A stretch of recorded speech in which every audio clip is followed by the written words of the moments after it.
Caríssimos, raríssimos, René de Paula Júnior falando em mais um episódio do Roda e Avisa, um episódio longe de casa, gravado em circunstâncias um pouco improvisadas. Eu estou inclusive segurando o celular na mão, o que é bom, que deve me forçar a ser um pouco mais breve, um pouco mais sucinto, mas eu acho que eu consegui finalmente, graças a um livro muito legal, entender por que não só a gente engorda e por que a gente também engole tanta fake news e também por que será que a ciência está em descrédito. Tudo tem a ver com seleção natural. A questão é a seguinte, nós evoluímos como bons primatas, né? Evoluímos para sermos criaturas sociais. Então, ao longo de muito tempo, a evolução, a seleção natural, fez com que a gente criasse vários mecanismos, né? O mecanismo de o senso de justiça, o senso de empatia, o senso de reciprocidade, o senso de justiça, o medo de ser banido pelo grupo, o medo de que você esteja sendo enganado. Pois bem, o que mais que a seleção natural acabou fazendo com a gente? Nós provavelmente evoluímos num ambiente em que comida nutritiva era relativamente escassa. Então, para você achar alguma coisa realmente saborosa, nutritiva, cara, que maravilha, que legal, vamos atrás disso porque isso tem muita coisa concentrada.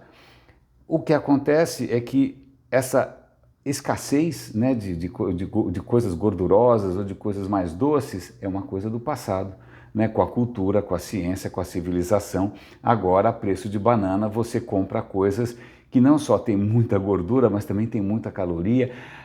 Uau!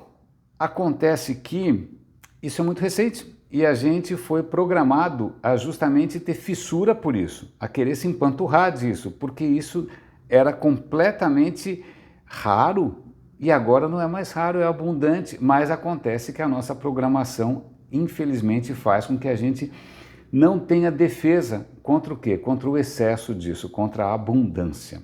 Em suma, nós hoje estamos desfavorecidos por uma programação que demorou milhões de anos para a gente ter e que a gente não consegue mais desarmar. A gente não resiste a uma pizza, não resiste a um sorvete. A questão é a seguinte, a indústria de alimentos, claro, percebeu que a gente não resiste a algumas coisas. E elas começaram a criar produtos e guloseimas cada vez melhores para hackear essa nossa fragilidade. Então, de uma certa maneira, tem uma seleção natural dessas guloseimas para ver quem cria a guloseima mais irresistível. E o que a gente tem aí é uma epidemia mundial de obesidade. Agora, vamos pensar, esquecer um pouco o terreno biológico e vamos pensar no terreno das ideias, que é o terreno da cultura. A gente é um animal único porque a gente não depende só da biologia. A gente inventou a cultura nos reinventou, mas a cultura também é sujeita à seleção natural. Então, algumas ideias, isso é muito interessante, algumas ideias têm mais chance do que as outras de prosperar, de serem transmitidas, mais ou menos como genética, como genes. Algumas ideias simplesmente fazem sucesso e são transmitidas com mais facilidade. Que ideias que fazem mais sucesso? Qual é o critério, né, de sucesso de uma ideia? Um dos critérios possíveis é justamente se ela consegue conversar com aquelas coisas nossas mais primárias, aquelas que a evolução trouxe até aqui. Pode ser tanto a questão da busca pelo poder, a busca pelo reconhecimento, pode ser a sua insegurança, o medo de você ser banido, o medo de você ficar de fora, pode ser simplesmente a sua volúpia, pode ser a sua ganância. Tem vários mecanismos que, do ponto de vista evolutivo, faziam sentido e ficaram impregnados na gente, e as ideias descobriram que elas podem justamente hackear isso daí, porque a gente não desenvolveu nenhuma defesa contra essa história. Pois bem, quando a cultura se desenvolve, chega num certo momento que ela desenvolve uma coisa que é muito contraintuitiva, que é a ciência. A ciência que não vive de certezas sólidas, não vive de crenças imortais. Não, a ciência está sempre se reinventando, a ciência ela tem lá o seu processo de seleção natural, né? Os cientistas ficam ali, um validando a hipótese do outro.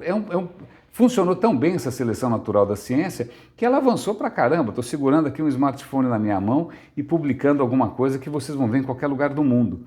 Mas esse processo da ciência, por mais poderoso que ele seja, ele não necessariamente conversa com o chimpanzé dentro de nós. Só que a desinformação, sim. A desinformação, ela descobriu como pegar carona naquelas coisas que estão mais enfronhadas dentro da gente.